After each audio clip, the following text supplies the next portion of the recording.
അതാണ് നമ്മുടെ സർവജ്ഞ പീഠത്തിൻ്റെ അടുത്ത് എത്തി. അതാണ് സർവജ്ഞ പീഠം. തിരക്കില്ല. അമ്മച്ചിയുടെ കട. അമ്മച്ചി കടയിലെ സാധനം കൊണ്ട് ഞെത്തുണ്ട് കട കൊടുക്കാൻ. പക്ഷെ ഇവിടെ അത് ഡെയിലി അത് പോറ്റി വരും വിളക്ക് എത്തിക്കാനേ.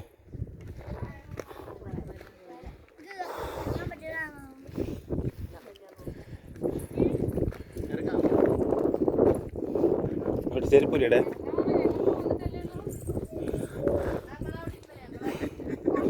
1.5 മണിക്കൂർ സമയമുള്ളൂ.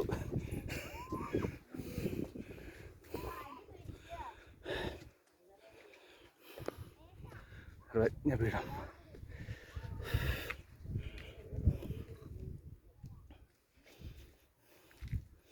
അങ്ങോട്ടുണ്ട് കേട്ടാ, പക്ഷേ ഇവിടെ മുള്ളുവേലി കെട്ടിക്കുന്നു. നിനക്ക് മുള്ളുവേലി കേട്ടാ അറിയാം, വഴി ഉണ്ടാക്കിയിടാ അറിഞ്ഞു. അപ്പോൾ ഇരുന്നോ, അതിൻ്റെ അകത്ത് കയറിയിട്ട് പിന്നെ അതിൻ്റെ ബാഗിൽ ഇരുന്നുണ്ടേ. നല്ല മണമല്ലേ, വാ അതിൻ്റെ അകത്തോട്ട് ഇരിക്കാം. വാ വാ വാടി.